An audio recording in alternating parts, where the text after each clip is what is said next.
اور یسوع پھر ان سے تمثیلوں میں کہنے لگا کہ آسمان کی بادشاہی اس بادشاہ کی مانند ہے جس نے اپنے بیٹے کی شادی کی اور اپنے نوکروں کو بھیجا کہ بلائے ہوئوں کو شادی میں بلا لائیں، مگر انہوں نے آنا نہ چاہا۔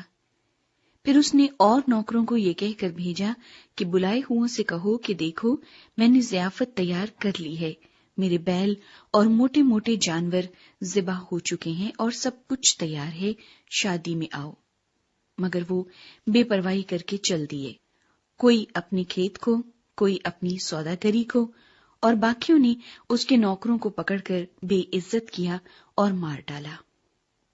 بادشاہ غضبناک ہوا اور اس نے اپنا لشکر بھیج کر ان خونیوں کو ہلاک کر دیا اور ان کا شہر جلا دیا۔ تب اس نے اپنے نوکروں سے کہا کہ شادی کی ضیافت تو تیار ہے، مگر بلائے ہوئے لائق نہ تھے، بس راستوں کے ناکوں پر جاؤ اور جتنے تمہیں ملیں شادی میں بلا لاؤ۔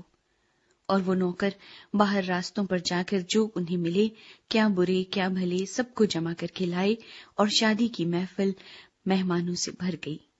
اور جب بادشاہ مہمانوں کو دیکھنے کو اندر آیا تو اس نے وہاں ایک آدمی کو دیکھا جو شادی کے لباس میں نہ تھا، اور اس نے اس سے کہا، میاں تو شادی کی پوشاک پہنے بغیر یہاں کیوں کر آ گیا؟ لیکن اس کا منہ بند ہو گیا۔ اس پر بادشاہ نے خادموں سے کہا، اس کے ہاتھ پاؤں باندھ کر باہر اندھیرے میں ڈال دو، وہاں رونا اور دانت پیسنا ہوگا، کیونکہ بلائے ہوئے بہت ہیں مگر برگزیدہ تھوڑے۔ جزیے کے بارے سوال۔ اس وقت فریسیوں نے جا کر مشورہ کیا کہ اسے کیوں کر باتوں میں پھنسائیں، بس انہوں نے اپنے شاگردوں کو ہیرودیوں کے ساتھ اس کے پاس بھیجا اور انہوں نے کہا، اے استاد، ہم جانتے ہیں کہ تو سچا ہے اور سچائی سے خدا کی راہ کی تعلیم دیتا ہے اور کسی کی پرواہ نہیں کرتا، کیونکہ تو کسی آدمی کا طرفدار نہیں۔ بس ہمیں بتا، تو کیا سمجھتا ہے، قیصر کو جزیہ دینا روا ہے یا نہیں؟ یسوع نے ان کی شرارت جان کر کہا، اے ریاکارو، مجھے کیوں آزماتے ہو؟ جزیہ کا سکہ مجھے دکھاؤ۔ وہ 1 دینار اس کے پاس لائے۔ اس نے ان سے کہا، یہ صورت اور نام کس کا ہے؟ انہوں نے اس سے کہا، قیصر کا۔ اس پر اس نے ان سے کہا، بس جو قیصر کا ہے قیصر کو، اور جو خدا کا ہے خدا کو ادا کرو۔ انہوں نے یہ سن کر تعجب کیا اور اسے چھوڑ کر چلے گئے۔ قیامت کے بارے سوال۔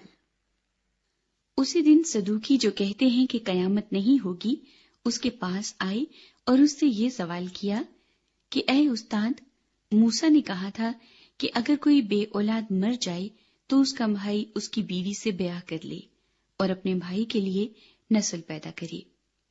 اب ہمارے درمیان 7 بھائی تھے اور پہلا بیاہ کر کے مر گیا، اور اس سبب سے کہ اس کے اولاد نہ تھی اپنی بیوی اپنے بھائی کے لیے چھوڑ گیا۔ اسی طرح دوسرا اور تیسرا بھی، 7ویں تک۔ سب کے بعد وہ عورت بھی مر گئی۔ بس وہ قیامت میں ان 7 میں سے کس کی بیوی ہوگی، کیونکہ سب نے اس سے بیاہ کیا تھا؟ یسوع نے جواب میں ان سے کہا کہ تم گمراہ ہو، اس لیے کہ نہ کتاب مقدس کو جانتے ہو نہ خدا کی قدرت کو، کیونکہ قیامت میں بیاہ شادی نہ ہوگی، بلکہ لوگ آسمان پر فرشتوں کی مانند ہوں گے۔ مگر مردوں کے جی اٹھنے کی بابت جو خدا نے تمہیں فرمایا تھا، کیا تم نے وہ نہیں پڑھا کہ میں ابراہیم کا خدا اور اسحاق کا خدا اور یعقوب کا خدا ہوں؟ وہ تو مردوں کا خدا نہیں بلکہ زندوں کا ہے۔ لوگ یہ سن کر اس کی تعلیم سے حیران ہوئے۔ بڑا حکم۔ اور جب فریسیوں نے سنا کہ اس نے صدوقیوں کا منہ بند کر دیا تو وہ جمع ہو گئے، اور ان میں سے ایک عالم شرع نے آزمانے کے لیے اس سے پوچھا، اے استاد، توریت میں کون سا حکم بڑا ہے؟ اس نے اس سے کہا کہ خداوند اپنے خدا سے اپنے سارے دل اور اپنی ساری جان اور اپنی ساری عقل سے محبت رکھ۔ بڑا اور پہلا حکم یہی ہے، اور دوسرا اس کی مانند یہ ہے کہ اپنے پڑوسی سے اپنے برابر محبت رکھ۔ انہی 2 حکموں پر تمام توریت اور انبیاء کے صحیفوں کا مدار ہے۔ مسیح کے بارے سوال۔ اور جب فریسی جمع ہوئے تو یسوع نے ان سے یہ پوچھا کہ تم مسیح کے حق میں کیا سمجھتے ہو؟ وہ کس کا بیٹا ہے؟ انہوں نے اس سے کہا، داؤد کا۔ اس نے ان سے کہا، پس داؤد روح کی ہدایت سے کیوں کر اسے خداوند کہتا ہے کہ خداوند نے میرے خداوند سے کہا، میری دہنی طرف بیٹھ، جب تک میں تیرے دشمنوں کو تیرے پاؤں کے نیچے نہ کر دوں۔ بس جب داؤد اس کو خداوند کہتا ہے تو وہ اس کا بیٹا کیوں کر ٹھہرا؟ اور کوئی اس کے جواب میں ایک حرف نہ کہہ سکا، اور نہ اس دن سے پھر کسی نے اس سے سوال کرنے کی جرت کی۔